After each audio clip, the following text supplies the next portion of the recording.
The project we undertook was really quite a challenging project in an historic part of the city that has seen a vibrancy to decay and hopefully vibrancy again today. The common connector was the Red Lewis line, which we, I think, see as a lifeline through the area, connecting various nodes and interventions that are possible. A unique immigrant population, a unique population profile in terms of younger people and cultural diversity, I think, which really bodes well for the future and the potential interventions that we've explored. The complex is a multidisciplinary arts movement, we've politely called ourselves, that has specialised in converting vacant spaces into arts facilities. The most difficult places to access are places that are in receivership, because the receivers are not autonomous. They're responsible to the bank. None of the banks, including NAMA, have a mandate, I'm told, for any social or community responsibility. So beyond their brief, which is making maximum profit out of the asset that they have, there is no wider context in which they view any kind of request. I think it's a tragedy that there were so many vacant spaces. I think that there's obviously a crisis in homelessness as well, and the two things could so easily be fixed, but there needs to be a group of services that work together. There are hundreds of square feet of vacant space and they're frozen. The Lewis corridor from O'Connell Street to Houston is one of the critical parts of the city. It's part of the city centre. In planning terms, it's zone Z5, which is a city centre zoning. It has some tremendous assets and resources. It has the National Museum, it has the Lewis, which is a very high quality new tram system. But the area in general, the corridor in general, is underperforming very significantly. There's a lot of vacant sites. There's some derelict or dilapidated buildings. So we began to look at this area, the O'Connell Street to Houston corridor, as an experiment, just to see what the issues are there, how could things be improved, and then learn from that. And so we were delighted that the UCD students were interested in doing a project.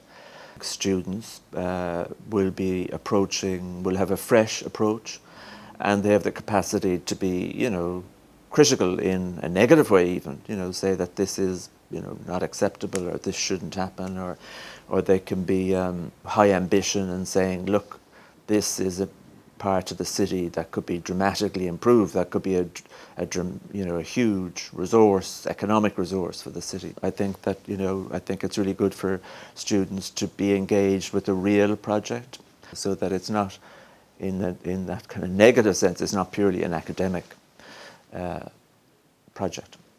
With these three parties collaborating, we launched into this project, and on the way also engaged with various stakeholders in the city, in addition to city planners, also members of the community, business owners, and so on. The first phase for the students was to have a look at the existing literature to understand what the nature of the problem of underutilization of urban areas is. How do we deal, what are the new and recent approaches to redevelopment of urban core areas and regeneration of urban core. The second phase for the students was actually to undertake on-site research and to understand and learn and analyze as much as possible within the time frame that they had about this particular area.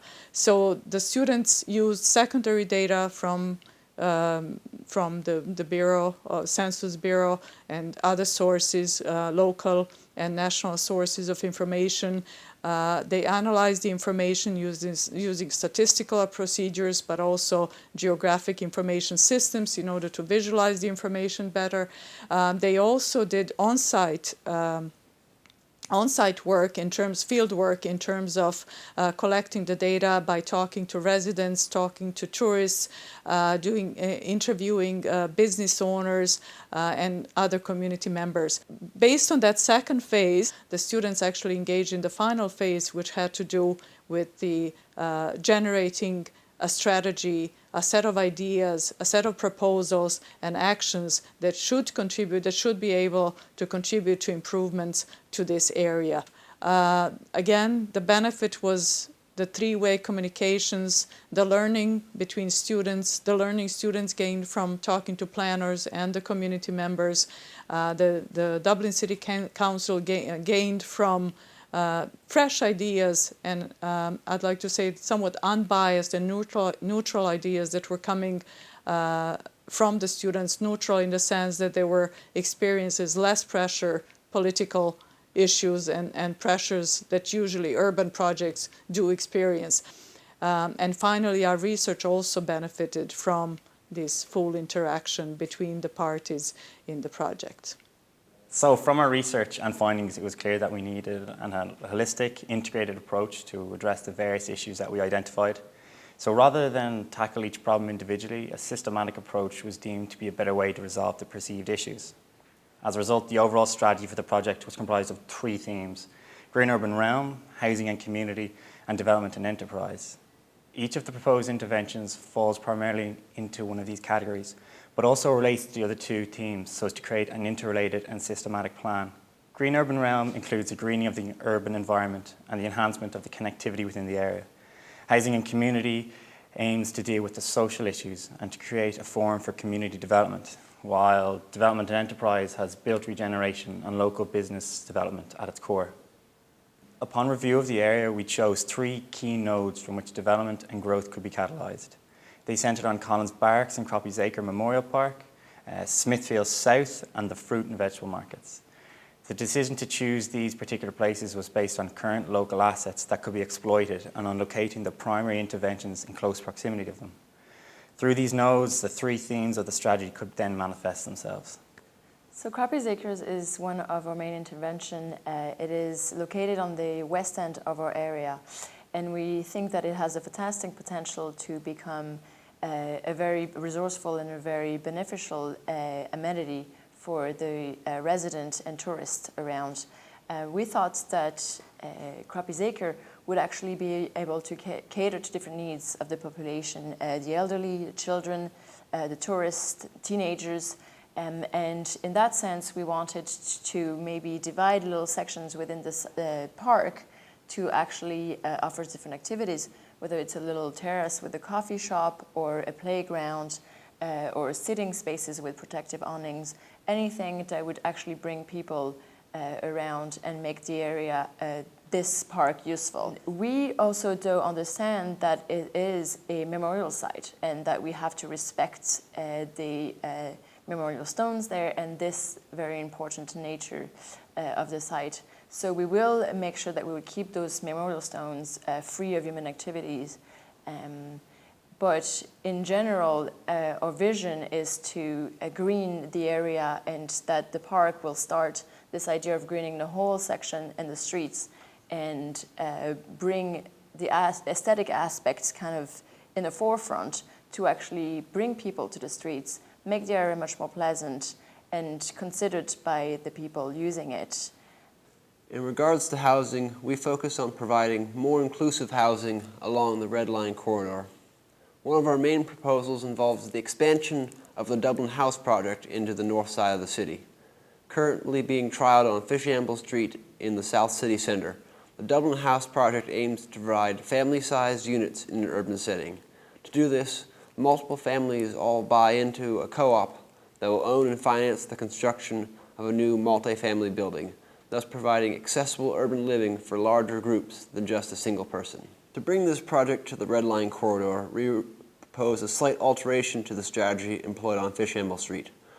Rather than building new on a vacant site, Dublin House North Side would instead bring together a co-op to renovate a historic building in the corridor. Specifically, we looked at the Dublin City Council-owned building on Benburb Street and Ellis Court. It is a classic Victorian building and while the inside has been gutted by fire, the facade is still intact, and we believe it would improve the life of the area if the building was renovated and inhabited again. An important facet of our strategy is development and enterprise. How exactly this is done is very important. We wanted to involve the community throughout so they benefit directly. Given the large number of vacant units, which can act as a drag on the area, it is important to return some of the vacant units back into use and draw economic activity back to the area, thereby addressing social and environmental issues. To do this, we have proposed a number of ideas. One of these is the Community Enterprise Exchange. This is intended as a platform for local business, which will provide advice, support for local people looking to create a business. This can include low-cost office space, essential skills and guidance such as HR, accounting, marketing, and funding itself. The aim of the Community Enterprise Exchange would be to eventually bring vacant units back into use through these local businesses and bring employment back to the area. It would have the additional benefit of improving the streetscape. In order to further promote business and enterprise in the area, a series of urban workshops are proposed in the current Civil Defence headquarters near the Croppies Acre Memorial Park. The proposal seeks to provide a location for a variety of crafts and light or creative industry. The fruit and vegetable market is one of the key segments of the Red Line Luas. Dublin City Council's plan to regenerate the market reflects the changing area while still representing its original character.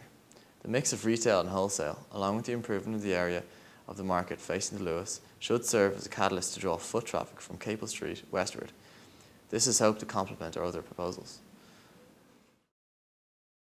While our research highlighted a number of specific and interrelated issues, it was clear that the area has the potential to be a very successful part of the city. The existing local assets, so the diverse local population, the historic built realm, or the Luas infrastructure, combined with the proposed interventions, should provide the basis for social, environmental and economic rejuvenation.